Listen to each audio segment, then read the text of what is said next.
Gross Rosen concentration camp, 1945. Chapter 26. They took us by train. They packed us in again, so tightly we could do nothing but stand, and gave us no food or water for the trip. People died all around me, just like before, but now I hardly took notice of it. I had been surrounded by death for so long, seen so many men die before my eyes, lived with so many dead bodies piled and stacked and strewn about like so much human firewood, that I almost couldn't care anymore. Almost. I closed my eyes on the train, trying not to see the death all around me, but I knew it was there. Sleep was my only refuge from the horror, the thirst, and the starvation. So I retreated there, dozing on again and off again, as the train shuddered and creaked on its way to a new camp. I had long since stopped hoping that each new camp would be better. Each was no better or worse than the last. They were all different rooms in purgatory. Each different, but each the same. And the Nazis made it all the more nonsensical by shuttling us around from one to the other, as though it made any difference. Planes flew over the train, so low just their passing shook the cars, and we heard the patter of bullets. A bomb exploded so near the tracks we could feel the heat from it.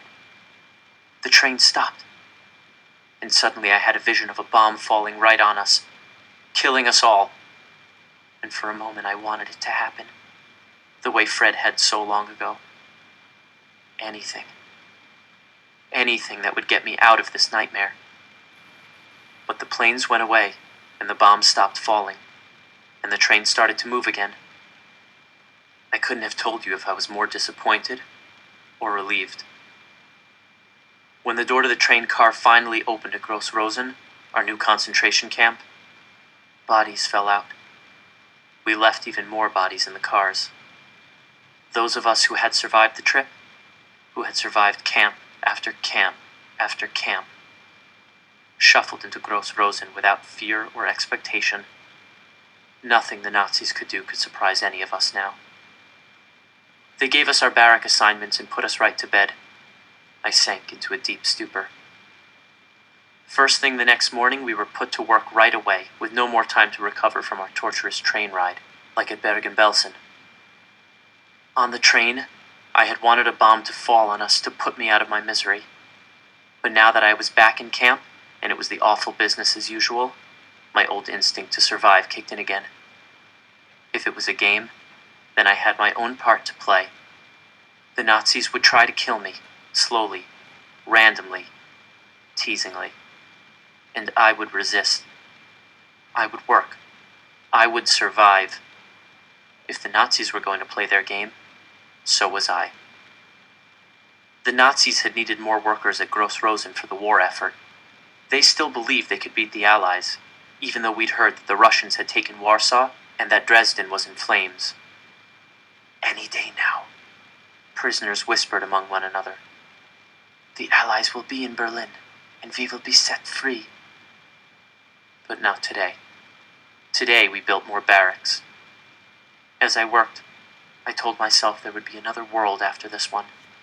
A bright, shining, beautiful future, where I didn't wear blue and gray stripes, where I ate 3 full meals a day, where I wouldn't work until I passed out, where I could have friends again, where I could have family again, where I could laugh again. That world existed, I knew. I couldn't reach it now, not yet, but soon, if I survived. So I worked. Not so hard I would die, and not so little I would be punished, as Moshe had told me so long ago. I put my head down and worked, day and night, day and night. Worked to live. "You there," a capo said to me one day. He stopped me with the end of his club, poked into my chest. I raised my eyes to him, the first time I'd looked up in days, maybe weeks. "There's your button," he asked me. I blinked. I had no idea what he was talking about. Dully, I looked down at the ragged, dirty shirt I wore.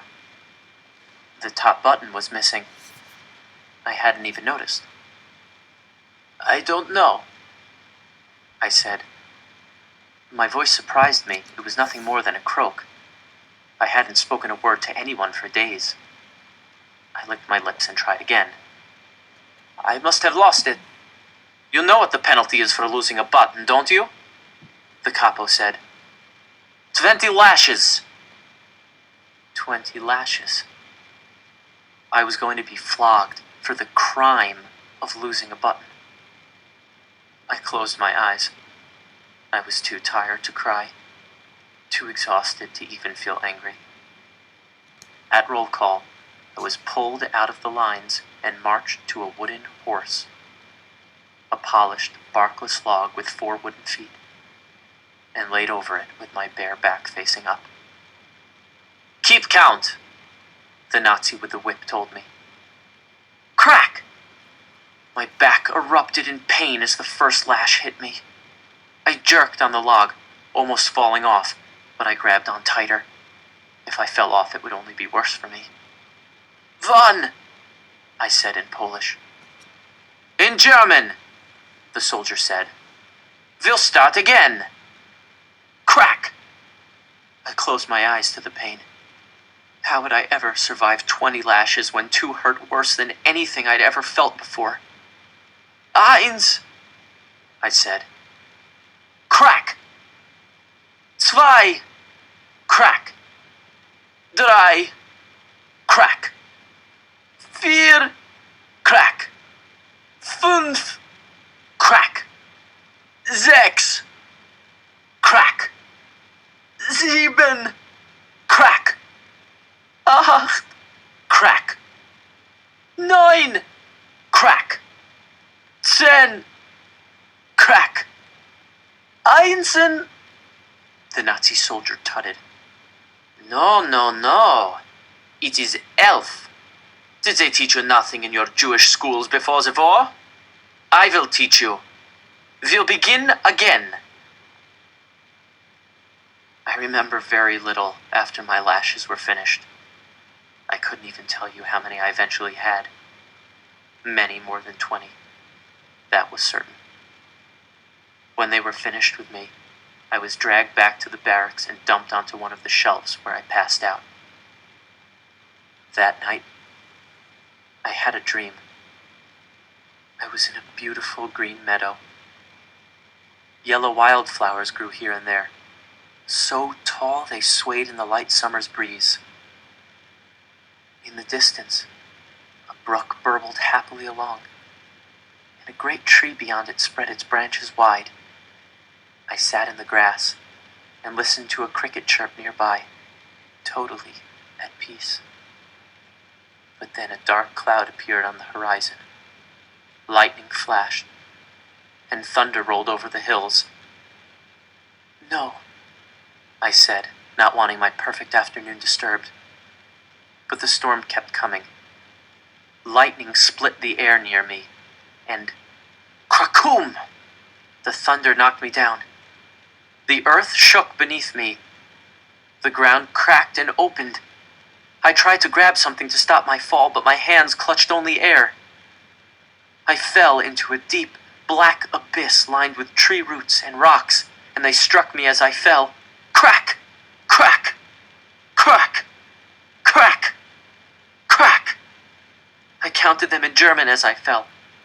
1, 2, 3, 4, 5. Boom! Something exploded near the barracks, shaking me out of my dream. I raised myself up on my elbows. I had to sleep on my stomach because my back was too raw with pain. There were prisoners packed in all around me. Roll call had long since ended, and it was the middle of the night. Boom! The barrack rumbled again as another bomb fell close to the camp.